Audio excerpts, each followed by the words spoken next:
Bonjour à tous, bonjour à toutes, je suis en direct de Taipei à Taïwan, en direct de mon restaurant, pour être plus précis. J'ai décidé de tourner cette petite vidéo qui s'intitule Ouvrir un restaurant en Asie, rêve ou cauchemar. Je suis moi-même restaurateur à Taipei depuis environ 2 ans et je pense que je suis assez bien placé pour m'exprimer sur le sujet. Alors, quelles sont les raisons qui m'ont poussé à m'installer en Asie? Première raison, les opportunités. Alors, il faut savoir que le pouvoir d'achat et la croissance économique en Asie sont sur une pente ascendante depuis maintenant plusieurs années. Ce qui veut dire que donc, la classe moyenne a de plus en plus de pouvoir d'achat, les gens deviennent tout simplement de plus en plus riches. La croissance économique d'un pays par exemple comme Taïwan augmente considérablement chaque année. C'est vrai pour toute la zone Asie, si on doit faire des généralités. Voilà.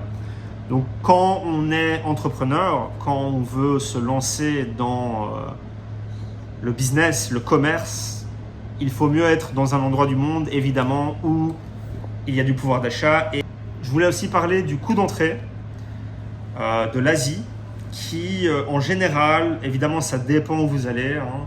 En tout cas moi je peux parler de Taïwan, va être bien plus bas que la plupart des pays occidentaux. Qu'est-ce qu'est le coût d'entrée? C'est donc l'investissement de départ qu'il vous faut pour vous lancer en fait en tant que restaurateur. Qu'on peut facilement diviser par rapport, allez, moi je vais prendre l'exemple de la Belgique, moi qui suis belge, on peut facilement diviser par 3 le coût d'investissement de départ d'un restaurant. Ce qui est quand même considérable. Quand on se lance, on est tout seul, on est jeune et on n'a pas spécialement l'apport des banques et des investisseurs qui nous financent, quoi. Le coût de la marchandise, matière première et du personnel sera aussi moins élevé, moins important que en général qu'en Europe occidentale. Mais il faudra aussi prendre en conséquence que les gens dépenseront aussi un petit peu moins. Donc tout s'équilibre, on va dire, à ce niveau-là, mais c'est clair que les charges, on va dire les charges inhérentes à un restaurant, l'électricité, l'eau, le gaz, le loyer, le coût du personnel, le coût des matières premières, sont quand même plus basses, si pas beaucoup plus basses que en Europe. Un point aussi que je voudrais mettre en avant, qui est très important en tant qu'entrepreneur, c'est la fiscalité. La fiscalité à Taïwan est assez avantageuse. Les taxes sont relativement basses. La TVA, par exemple, est de 5%, contrairement à 21% en Belgique. En tant qu'entrepreneur, les gains que vous allez faire dans votre entreprise vont rester dans votre poche, quoi. Ne vont pas partir. Tout ne va pas aller à l'État, quoi. Donc fiscalité très avantageuse. Je voudrais aussi parler du côté administratif. C'est très lourd d'ouvrir un commerce administrativement en Europe de l'Ouest. Ici à Taïwan, c'était relativement facile. Ça va relativement vite. La création de société, les statuts, les contrats locatifs, les contrats avec les fournisseurs, etc. Tout est assez rapide, assez facile. Tout est fait en sorte pour que vous investissiez et que vous fassiez du business. Voilà, on ne vous met pas énormément de bâtons dans les roues. Bien sûr, il y a des règles à respecter, il y a des législations, il ne faut pas faire n'importe quoi, mais dans l'ensemble, c'est pas super contraignant, quoi. Par contre, ce que je voulais dire, c'est que voilà, il y a quand même un côté, il y a quand même des défis. Tout n'est pas rose, tout n'est pas facile, tout n'est pas parfait, comme pourraient vous faire miroiter certains youtubeurs, influenceurs. La réalité est quand même bien différente. Alors, les premières choses, on va dire, qui seront assez compliquées, c'est les différences culturelles. Quand vous arrivez avec un mindset européen en Asie, dans mon cas précis à Taïwan, en tant que Belge à Taïwan, il est impératif que vous vous adaptiez au pays dans lequel vous êtes. Vous ne pouvez pas prendre votre mentalité d'Européen, venir ici, faire exactement comme en Europe et espérer réussir. La façon de travailler sera différente, les goûts des gens sont différents, la façon de communiquer avec le personnel est différente, la façon de communiquer avec les fournisseurs sera différente. En gros, tout sera différent.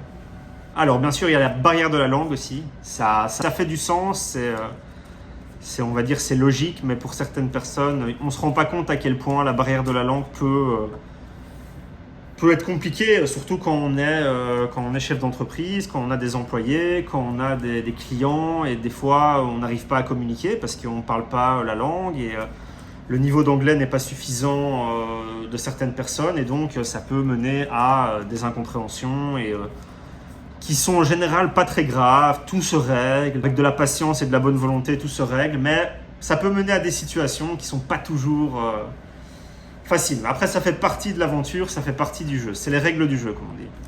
Alors, j'ai parlé des côtés faciles de l'administration, mais bien sûr, il y a aussi des côtés administratifs auxquels il va falloir faire très attention, des règles à respecter qui sont différentes du pays dans lequel vous avez grandi, et il faut faire très attention à être dans la légalité, quoi. Pas faire n'importe quoi avec sa société, avec ses employés, avec ses fournisseurs, avec ses clients, pour ne pas vous mettre en danger ou mettre en danger votre projet et vous retrouver dans des situations compliquées et des fois qui peuvent amener à des catastrophes, quoi. En conclusion, ce que je pense moi, c'est que c'est une expérience de vie unique, incroyable. C'est pas le paradis, c'est dur, il faut bosser, ça peut être extrêmement démoralisant. On peut se retrouver dans des situations où on se sent extrêmement seul. Il faut avoir une très grande force mentale pour réussir. Dans la restauration en général, mais surtout expatrié à l'autre bout du monde seul. Ça, c'est très important, la force mentale est très importante. Et un point que je voulais aussi noter, c'est la croissance personnelle. C'est-à-dire que moi, en fait, le fait d'avoir ouvert ce restaurant ici à Taïwan, il m'a apporté énormément personnellement.